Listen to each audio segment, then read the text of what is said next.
السلام عليكم ورحمة الله وبركاته. الحمد لله رب العالمين وبه نستعين والصلاة والسلام على رسول الكريم وعلى آله وصحبه أجمعين وعلى من تبعهم بإحسان إلى يوم الدين أما بعد.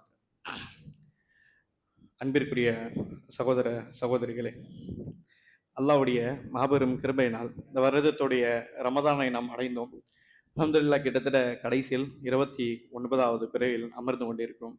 அல்ஹம்துலில்லாஹ், அல்லாஹ்வுடைய கிருபை கொண்டு நம்முடைய பள்ளியில் இந்த வருடம் தராவி தொலை வைப்பதற்காக வருகை தந்த ஹாஃபிஸ் ஹுபைப் அவர்கள். ஹுபைப் அவர்கள் நமக்கு மத்தியில் தெரிந்த ஒரு நபர் தான். அதாவது அவருடைய தந்தை உஸ்தாத் எம்எஃப் அலி அவர்கள் நம்முடைய பள்ளிக்கு அடிக்கடி வருகை தந்து பல்வேறு விதமான மார்க்க சொற்பொழிவுகளை நடத்துவார்கள். அவருடைய மகன் தான் ஹுபைப் அவர்கள். ஹுபைப் அவர்கள் நம்மளோட ஹாஃபிஸா பொறுத்தவரையில் அவருக்கு இப்பொழுது வயது 14 வயது ஆகிறது. கிட்டத்தட்ட ஒரு 3 வருடத்திற்கு முன்னால் பேர்னாம்பேட், ஆம்பூருக்கு அடுத்து இருக்கக்கூடிய பேர்னாம்பேட்டில் தாவத்துல் குரான் என்று சொல்லக்கூடிய ஒரு ஹிப்ஸ் மதரசாவில் 3 வருடத்துக்கு முன்னால் சேர்ந்தார். அல்ஹம்துலில்லாஹ், 2 வருடத்தில் ஒரு நார்மலான பிள்ளை, நல்ல ஒரு அதிக மூளை திறன் இருக்கக்கூடிய பிள்ளை எத்தனை வருடத்தில் ஹிப்ஸ் முடிப்பார்கள்? அது 2 வருடம். 2 வருடத்தில் அல்ஹம்துலில்லாஹ் ஹிப்ஸ் முடித்து விட்டார்கள். குரான் முழுவதும் மனப்பாடம் செய்து முடித்து விட்டார்கள். அடுத்து இவருடைய மதரசாவுடைய தனிப்பட்ட தன்மை என்று சொன்னால், தாவத்துல் குரானில் அதாவது ஹிப்ஸ் முடித்தவுடன் வெளியே அனுப்ப மாட்டார்கள். ஹிப்ஸ் முடித்த பிறகு, குரானை மனப்பாடம் செய்து முடித்த பிறகு அதை ரிவர்ஸ் செய்ய வேண்டும். அதை திருப்பி ஓதி பார்க்க வேண்டும். எத்தனை முறை என்று சொன்னால் 40 முறை. 40 முறை குரானை, அதாவது சூரத்துல் ஃபாத்தியாவிலிருந்து நாஸ் வரை பார்க்காமல் 40 முறை சொல்ல வேண்டும். இந்த 40 முறை இருக்கிறது. இந்த 40 முறையில் இதற்கு தோரா என்று சொல்வார்கள். அரபியிலும் உருதுவிலும் தோரா என்று சொல்வார்கள். ரிவைஸ் பண்ணுவது. இப்படி இருக்கையில் 40 தோராக்கள், 40 முறை குரானை உஸ்தாதர் இடத்தில் சொல்ல வேண்டும். அது சொன்ன பிறகுதான் என்ன ஆகும்? ஒரு ஹாஃபிஸ் என்று சொல்லி பட்டம் வாங்கி வர வேண்டும். அதற்கு மத்தியில் இப்போ ஒரு தோரா ஒரு பிள்ளை கொடுக்கிறார் என்று சொன்னால், அலிஃப் லாம் மீம்ல இருந்து, அதாவது ஃபர்ஸ்ட் ஜுஸ்ல இருந்து கடைசி ஜுஸ் வரை சரளமாக சொல்ல வேண்டும். அப்படி சொல்லும் பொழுது 3 தவறுக்கு மேல் தவறு போயிட்டு இருந்துச்சுனால், 3க்கு மேல் தவறு போயிட்டு இருந்துச்சுனால் அந்த தோராவை திருப்பி செய்ய வேண்டும். அது ஆரம்பத்துல இருந்து கடைசியில் அம்மா ஜூஸில் 3 தவறு வந்தாலும் சரி, அது திருப்பி செய்ய வேண்டும். அந்த தோரா கணக்கில் வராது. இப்படி பர்ஃபெக்டாக ஒரு 40 முறை குரானை முழுவதுமாக உஸ்தாத் எடுத்து சொல்ல வேண்டும். அல்ஹம்துலில்லாஹ், ஹாஃபிஸ் அவர்கள் கிட்டத்தட்ட 36 முறை தன்னுடைய உஸ்தாதத்தில் சொல்லி முடித்து விட்டார்கள். இந்த வரக்கூடிய பக்ரீத்துக்குள் இன்ஷா அல்லாஹ் தஆலா அல்லாஹ் நாடினால் மீதி இருக்கக்கூடிய 4 முறையும் சொல்லி 40 முறை குரானை ஓதி முடித்தவராகும். இது ஏன் இப்படி மதரசாவில் செய்கிறார் என்று சொன்னால், அல்ஹம்துலில்லாஹ், குரான் நல்ல ஆழமாக மனதில் பதியும். அந்த அளவிற்கு குரானை பதிய வேண்டும் என்பதற்காக இப்படி செய்கிறார்கள். அல்ஹம்துலில்லாஹ், மிகவும் சிறப்பான ஒரு முறை. அல்ஹம்துலில்லாஹ், அல்லாஹ் நாடினால் பக்ரீத் பெருநாள் வருவதற்கு முன்னாலே ஃபுல்லான ஹாஃபிஸாக ஆக்கிடுவார். அல்லாஹ் ரப்புல் ஆலமீன் அவருக்கு நிறைய கிருபைகளை செய்யணும். இன்னும் மார்க்கத்துடைய விஷயத்தில் இன்னும் நிறைய பயணம் செய்ய வேண்டும் என்பதற்காக இன்ஷா அல்லாஹ் தஆலா உங்களுடைய துஆக்கள் அதிகமாக நம்முடைய ஹாஃபிஸ் ஹுபைப் அவர்களை இன்ஷா அல்லாஹ் ஞாபகம் வைங்கள். அன்பிற்குரிய சகோதரர்களே, அது மட்டும் இல்லாமல் நம்முடைய மொஹல்லா அடிப்படையில் பார்க்கும் பொழுது நம்முடைய முசமில் பாயுடைய மகனான சையத் அஹமத் நமக்கு முன்னால் இருக்கிறார்கள். இவர்களும் இங்க ராயப்பேட்டாவில் இருக்கக்கூடிய மர்கஸ் சலாம் லி நஹ்ஷருல் இஸ்லாம், MSLI என்று ஷார்ட்டாக அழைப்பார்கள், ராயப்பேட்டாவில் இருக்கக்கூடிய மதரசா. அந்த மதரசாவில் அல்ஹம்துலில்லாஹ் படித்து வருகிறார்கள். கிட்டத்தட்ட 12 ஜுஸ் அவர் முடித்திருக்கிறார்கள். இன்னும் ஒரு வருடத்தில் முழுமையான ஹாஃபிஸாக ஆகுவார். இன்ஷா அல்லாஹ் கூடிய சீக்கிரம் ஒரு ஹாஃபிஸாகவும் ஒரு அழகிய இமாமாகவும் நமக்கு முன்னால் இன்ஷா அல்லாஹ் நிற்பார்கள். இன்ஷா அல்லாஹ் இப்படிப்பட்ட பிள்ளைகளுக்காக துஆ செய்ய வேண்டும். இங்கே இப்பொழுது நமக்கு இருக்கக்கூடிய மெசேஜ் என்னவென்று சொன்னால், அன்பிற்குரிய சகோதரி, இந்த ஹாஃபிஸ் இருக்கிறது, குரானை மனப்பாடம் செய்யக்கூடிய இந்த விஷயம் இருக்கிறது. இது அதாவது ஏதோ ஊரில் ஒரு மக்களோ அது அல்லது வெளியூரில் இருப்பவர்கள் செய்தால் மட்டும் போதும், நம்முடைய மொஹல்லா தேவையில்லை அப்படி சொல்ல முடியாது. மாறாக குரானுடைய கடமையில் ஒரு கடமை என்ன தெரியுமா? வீட்டில் இருக்கக்கூடிய பிள்ளைகளில், அதாவது குறைந்தபட்சம் மினிமம் ஒரு பிள்ளையாவது ஹாஃபிஸாக இருக்க வேண்டும். வீட்டில் இருப்பவர்கள் குடும்பத்தார்களில் ஒருவராவது குரானை முழு மனப்பாடம் செய்தவர்களா இருக்க வேண்டும். இது குரானுடைய கடமையில் ஒரு கடமை.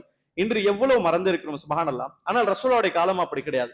நபிசாசமுடைய காலம் ரசூலா எப்படி தர்பியா செய்தார்கள், ரசூலா எப்படி அதாவது இந்த சமுதாயத்தை வழிநடத்தார் என்பதை பார்க்கும் பொழுது, அதாவது இக்ரா பிஸ்மி ரப்பிக்கல் லதி ஹலக், நபியை உன்னுடைய இறைவனுடைய பெயரால் நீங்கள் படியுங்கள், கல்வியை கற்றுக்கொள்ளுங்கள் என்று கல்வியை கற்பதற்கான ஆர்வத்தை இறைவன் முதல் செய்தியில் சொல்லுகிறான். இப்படி முதல் செய்தியை சொல்லி முடித்த பிறகு கல்வி கற்று அந்த கல்வியை மனதில் பதிய வைக்க வேண்டும் என்று சொல்லி சஹாபாவுடைய துடிப்புகள் எப்படி இருந்தது, சுப்ஹானல்லாஹ். சஹாபாவுடைய வீடுகளில் ஹாஃபிஸ் இருந்தார். சஹாபாவுடைய ஒவ்வொரு வீட்டுகளிலும் அந்த குடும்பத்தார்கள் ஒன்று மேக்சிமம் எல்லோரும் ஹாஃபிஸாக இருப்பார்கள். அப்படி குறைந்தது 3 அல்லது 4 நபர்கள் ஹாஃபிஸாக இருப்பார்கள். ஏன், அதாவது விடுதலையான நபர்கள் ஒரு பக்கம் இருந்தாலும் அடிமைகள் உட்பட நபிசாசமுடைய காலத்துடைய அடிமைகள் உட்பட அந்த அடிமைகளும் இல்மை கற்றுக்கொள்ள வேண்டும். குரானை மனப்பாடம் செய்வதற்காக அடிமைகளும் ஹாஃபிஸாக இருந்தார்கள். ஹதீஸ் பார்க்கிறோம், அபூ ஹுதைஃபா அல் குரைஷி ரலியல்லாஹு அவருடைய ஒரு அடிமை, சாலிம் என்று சொல்லக்கூடிய அடிமை. இந்த சாலிம் ரலியல்லாஹு அவர் இருக்காங்க, ஒரு சஹாபி, ஆனால் அடிமை, பிற்காலத்தில் விடுதலை செய்யப்படுகிறார்கள். இவருக்கு மூலியமா எக்கச்சக்கமான ஹதீஸ்கள் இருக்குது. பார்த்தால் இவர்கள் ஒரு ஹாஃபிஸ், குரானை மனப்பாடம் செய்தவர். ஒரு அடிமை குரானை மனப்பாடம் செய்து வைத்திருக்கார். அதே போன்று அப்துல்லா பின் உமர் அவர்களுடைய அடிமை நாஃபி ரலியல்லாஹு அன்ஹு, இவர்களும் என்னது ஒரு அடிமையாக இருக்கார்கள், ஹாஃபிஸாக இருக்கிறார்கள். இப்ப ரசூலுல்லாஹ்வுடைய காலத்துடைய வீடுகளில், தெருக்களில், ஒவ்வொரு குடும்பங்களிலும் ஹாஃபிஸ் குரான், குரானை மனப்பாடம் செய்யக்கூடிய நபர் இருந்தார்கள். நம்மை போன்றிருந்த சூரா துஹால் இந்த நாசுரையா கிடையாது, முழுவதுமாக சூரத்துல் ஃபாத்திஹாவிலும் நாசுரை முழு குரானை மனப்பாடம் செய்த நபர்களாக இருந்தார்கள். இவர்கள் தான் ஹாஃபிஸ் சொல்வார்கள். இவர்கள் தான் ஹாஃபிஸ், மனப்பாடம் செய்யக்கூடிய நபர் என்று சொல்வார்கள். அன்பிற்கு சொல்லி இந்த விழிப்புணர்வு நம்ம இடத்துல வர வேண்டும். குரானை முழுவதுமாக ஓதி முடிக்கிறோம், இது ஒரு பக்கம், திலாவா ஒரு பக்கம். அது மனப்பாடம் செய்வதற்கான ஒரு விஷயம் என்பது, இந்த பக்குவம் என்பது நம்ம இடத்துல வர வேண்டும். அவங்க செய்தியை சொல்கிறேன், குரானை மனப்பாடம் செய்வதற்கு வயது தேவையே கிடையாது. குரானை மனப்பாடம் செய்வதற்கு வயது வரம்பு தேவையே கிடையாது. நான் என்னுடைய பர்சனலி ஒரு முதியவரை எனக்கு தெரியும், அவருக்கு வயது 70க்கு மேல் இருக்கிறது. ஆனால் அந்த வயதில் அவர் குரானை மனப்பாடம் செய்திருக்கார். என்னுடைய பர்சனல் லைஃப் எனக்கு தெரியும், அவர் வயது 70+, ஆனாலும் மனப்பாடம் செய்து கொண்டிருக்கிறார். இது இந்த காலத்துக்கு கிடையாது, எல்லா காலையிலும் அல்லாஹ் ஹிதாயத் கொடுக்கக்கூடிய நபர்கள், குரானை மதிக்கக்கூடிய நபர்கள், வயது வரம்பை, சூழ்நிலை, பிஸி அதெல்லாம் பார்க்க மாட்டார்கள். குரானை ஓத கற்றுக்கொண்டு அதை மனப்பாடம் செய்வதற்கான எல்லா முயற்சி எடுப்பார்கள். இது ஒரு நல்ல தன்மை நம்முடைய வீட்டில் வர வேண்டும். அன்பிற்கு சொல்ல, நம்முடைய பிள்ளைகள் அல்லாஹ் கொடுத்த மிகப்பெரிய ஒரு நியமத்தானே, அருட்கொடை தானே. இந்த அருட்கொடை அனுபவிக்கதான். அருட்கொடை என்றாலே நம்ம அனுபவிக்கதான். ஆனால் அருட்கொடைகளை அனுபவிப்பதற்கும் மார்க்கம் வழிகாட்டுதல் தருகிறது. அந்த பவுண்டரியில் தான் அருட்கொடைகளை நாம், அதாவது எவ்வளவு அதை என்ஜாய் செய்ய வேண்டுமோ, எவ்வளவு அனுபவிக்க வேண்டுமோ அதை அனுபவிக்க வேண்டும். மார்க்கம் சொல்லக்கூடிய பவுண்டரி தாண்டினோம் என்று சொன்னால் நியாமத் அதாபாகி மாறிவிடும். அதே போன்றுதான் பிள்ளைகள் நம்ம நியமத் என்று சொன்னால், இந்த பிள்ளைகள் வைத்து, இந்த பிள்ளைகள் நமக்கு கண் குளிர்ச்சியாக இருக்க வேண்டும், இந்த பிள்ளைகள் வாழ்க்கையோட ரஹ்மத்தாக இருக்க வேண்டும் என்று சொன்னால், பிள்ளைகள் என்ற அருட்கொடையும் மார்க்கம் சொல்லக்கூடிய பவுண்டரி அடிப்பதில் தான் வளர்க்க வேண்டும். அப்படி சொல்லக்கூடிய மார்க்கம் தான் நமக்கு என்ன சொல்கிறது, பிள்ளைகளுக்கு குரானை கற்றுக் கொடுங்கள், அந்த பிள்ளைகளை ஹாஃபிதாக்குங்கள், மனப்பாடம் செய்ய வைங்கள் என்று சொல்லி மார்க்கம் நமக்கு சொல்லித் தருகிறது. இந்த அடிப்படையில் தான் இன்று நம்முடைய அன்றாட வாழ்க்கையில் நம்மளால் நம்முடைய பிள்ளைகள் ஹாஃபிதாக்க முடியாவிட்டாலும் சரி, அல்ஹம்துலில்லாஹ் அக்கம் பக்கம் மதரசாக்கள் இருக்கிறது, நம்மளால் முடிந்த அளவுக்கு சரியான மதரசா நம்முடைய பிள்ளைகளை சேர்த்து வைக்க வேண்டும்.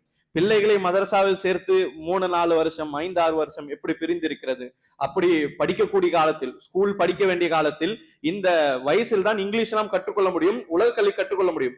அந்த நேரத்தில் ஸ்கூலில் போட்டோம் என்று சொன்னால் பிள்ளைக்கு பேசிக்கான உலக நாலேஜ் எல்லாம் இருக்காது, எதுவும் தெரியாது. அப்பெல்லாம் பல்வேறுமான சிந்தனை வரும். தெளிவா புரிந்து கொள்ள வேண்டும். இந்த சிந்தனை அறிவுபூர்வமாக இருந்தாலும் உண்மையில் இது ஷைத்தானுடைய சிந்தனை. இது ஷைத்தான் போடக்கூடிய வஸ்வசாக்கள். மார்க்கம் கற்றுக்கொள்வதற்காக இருக்கக்கூடிய பயணத்தில் குறைவு ஏற்படும் என்று நாம் நினைத்தோம் என்று சொன்னால், இது ஷைத்தான் போடக்கூடிய ஒரு சிந்தனை நாம் புரிந்து கொள்ள வேண்டும். அன்பிற்குரிய சகோதரன், மார்க்கத்துடைய பயணத்தில் இருப்பதன் காரணமாக யாரும் முட்டாளாக மாட்டார்கள். மார்க்கத்துடைய பயணத்தில் இருக்கக்கூடிய நபர்கள் யாரும் அறிவு குறைந்தவர் இருக்க மாட்டார்கள். ஆம், அந்த காலத்தில் அந்த நபர்கள் மத்தியில் அந்த மொழியை பேச தெரியாமல், இங்கிலீஷ் பேச தெரியாமல், வாசிக்க தெரியாமல், கணக்கு தெரியாமல், இப்படி சில விஷயங்கள் குறைபாடு இருக்கலாம். ஆனால் அதற்கென்று சொல்லி அந்த நபரை முட்டாள் என்று சொல்லோ, அறிவாளி இல்லை என்று சொல்லோ, பிழைக்க தெரியாது என்று சொல்லியோ, இவருக்கு ஃபியூச்சர் எப்படி அமையும் என்று சொல்லியோ இப்படி எடை போட முடியாது. ஏனென்றால் இவர் தன்னுடைய வாழ்க்கை இறைவனுக்காக கொடுத்திருக்கிறார். இறைவன் இந்த நபருடைய வாழ்க்கையுடைய ரிசுக்குடைய பொறுப்பு இறைவன் எடுத்திருக்கிறார். இதில் நாம் நுழையவே கூடாது. இன்று இருக்கக்கூடிய நிறைய பெற்றோர்களுடைய சிந்தனை எல்லாம் எதிர்காலத்தின் பக்கம் தான் போகிறது. நான் இறந்த பிறகு பிள்ளை என்ன செய்வான், அவனுக்கு எதுவும் தெரியவில்லை, டிகிரி எல்லாம் கிடையாது என்று சொல்லி, இது இயற்கையான பயம் வந்தாலும் சரி, அதை அல்லாஹ் ஒதுக்கி வைத்து தியாகம் என்ற அடிப்படையில் நம்முடைய பிள்ளைகளை மதரசாக்கள் சேர்க்க வேண்டும். ஹாஃபிஸ் ஆலிமாக ஆக்க வேண்டும். ஹாஃபிஸ் மட்டும் ஆக்கிவிட்டு திருப்பி உலகத்துடைய கல்வி போட்டு விடாமல் ஹாஃபிஸ் ஆலிமாக ஆக்கி மார்க்கங்களில் எவ்வளவு தூரம் அவரை பயணம் செய்ய வைக்க முடியுமோ, ஒரு தாய் ஒரு தகப்பன் என்ற அடிப்படையில் அந்த ஒரு கவலை என்பது இருந்து கொண்டே இருக்க வேண்டும். உண்மையில் உங்களுடைய பிள்ளைகளுடைய சொத்து சேர்க்கக்கூடிய இந்த கவலைகள், நகை சேர்க்கக்கூடிய கவலைகள், எதிர்காலத்தில் லேண்ட் வாங்கி போடக்கூடிய கவலைகள், இந்த கவலைகளை விட என்னுடைய பிள்ளைக்கு மார்க்க கல்வி இல்லையே என்று சொல்லக்கூடிய இந்த கவலை, அல்லாஹ்விடத்தில் இந்த கவலைக்கென்று தனி தரஜாக்கள் இருக்கிறது, இந்த கவலைக்கென்று தனி நன்மைகள் இருக்கிறது சகோதரர். எனவே பெற்றோர்கள் என்ற அடிப்படையில் முதலில் நாம் நம்முடைய இடத்தில் குரானை கற்றுக்கொள்ள வேண்டும். அது முதலாவது கடமை. நாம் கற்றுக்கொண்டு நாம் தெளிவான பிறகு நம்முடைய பிள்ளைகளுக்கு அவர் குரானை மனப்பாடம் செய்வதற்கான மார்க்க கல்விக்கான இந்த பயணங்களை, அந்த வழிகளை நாம் பிரித்து கொடுப்பது என்பது இது நமக்கு கொடுக்கப்பட்டவர்களுடைய ஒரு பொறுப்பாக நினைத்து நாம் செயல்பட வேண்டும். அப்படிப்பட்ட இடத்தில் அல்ஹம்துலில்லாஹ் நமக்கு முன்னால் 2 ஹாஃபிஸ்கள் இருக்கிறார்கள், குரானை மனப்பாடம் செய்த நபர் இருக்கிறார்கள். இவர்களை கதர் செய்யக்கூடிய, இவர்கள் கண்ணியம் செய்யக்கூடிய பாக்கியத்தை அல்லாஹ் ரப்புல் ஆலமீன் நம்ம அனைவருக்கும் இன்ஷா அல்லாஹ் தந்துருவானாக. ஹை.